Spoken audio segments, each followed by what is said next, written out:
What's up, guys? My name is Daniel McKenna. I'm the executive producer here at Thrive 15, and my cooking skills include macaroni and cheese and egg sandwiches, and that's about it. But today, we're sitting down with Clay Clark and with Terry Powell, talking about franchising and the 4 most common types of franchise fees. Now, franchising info you want to know comes from Terry. Check this out.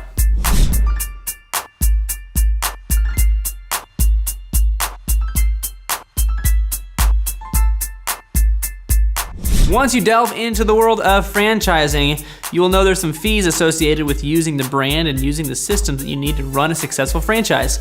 Today, we're going to talk about what those most common fees are so you are prepared as you start your business. At Thrive, we believe knowledge without application is meaningless, meaning if you don't take the time to learn something today and then apply it to your life or your business, today's lesson is going to be more meaningless than the new Rodney Dangerfield clothing line.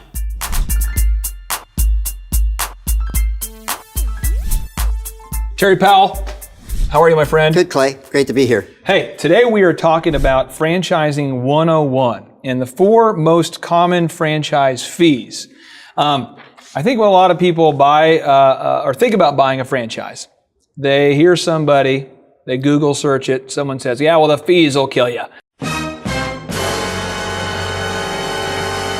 Or there's always negativity about anything.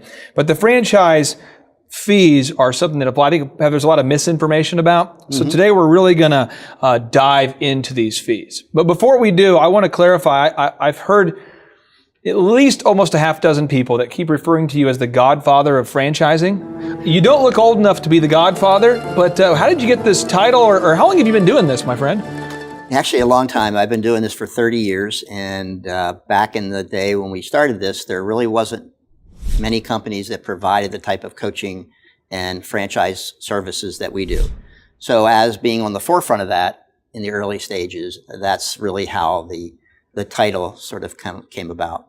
Well, we're going to go ahead and tackle these 4 kinds of franchise fees like an all-pro linebacker, really. We're going to just knock it out here. So, Terry, a franchise fee is the upfront fee charged when you purchase a business. It's basically the amount of money you pay in order to secure the rights to work with the brand for a given period of time. Terry, I've heard many franchisors over the years say that these fees are not really a profit source for them. Mm-hmm. And originally I thought, come on, you're charging a lot of money here. You got to be making some money.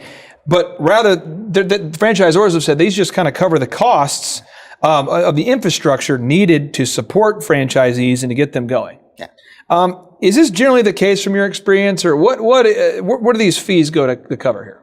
It's always the case. And what we don't take into consideration is the franchisor has to make that investment in advance. And we're talking hundreds of thousands of dollars just to be able to offer the very first franchise, not knowing whether anyone will actually, invest in it. So they're investing hundreds of thousands of dollars to get to that point. And now when they start charging fees, a franchise fee of $25,000, $35,000, they're really looking to recover that and to bridge the first stage of that relationship when the franchisee is not generating that many dollars in the first few months and there's no royalties coming in. That's designed to recover and bridge that gap to royalty stream. And when you buy a franchise, there's this thing called the Franchise Disclosure Document? FDD. FDD. And in this document, it's very transparent. You have to have this document before you're allowed to buy a franchise. It's a federally regulated process. But you're going to know what these fees are. You're not going to be blindsided by the fees, right? Yeah, there's no way that you can enter into a franchise relationship with not having been disclosed all of those. But sometimes they'll break these fees up into different line items where you might have one called the territory fee or the training fee. What are the kinds of fees that are typical so I know that I'm not getting bogus charges if I'm looking through this FDD or something? The most common are the franchise fee and the ongoing royalty. And then there'll be some other subsets of that. Typically, there'll be some sort of a brand building fee. Okay. In some cases, they'll refer to it as an advertising fee, depending on what they're using it for. But typically, it's related to a commitment that each franchisee makes to a fund that is used to build the brand that everybody's invested in. Okay. And typically, you have to pay these kind of fees to get in the game, so to speak, or to get into the club. I mean, you can't just open up a franchise. You have to pay some of these fees to get going.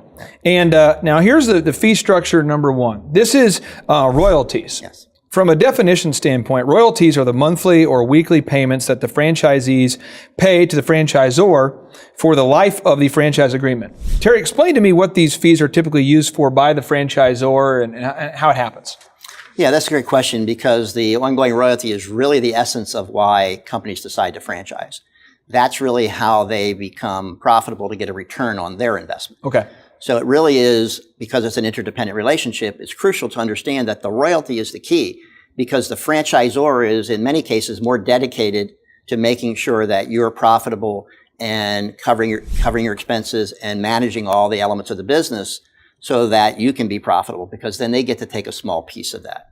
And that's really how they build return on their investment.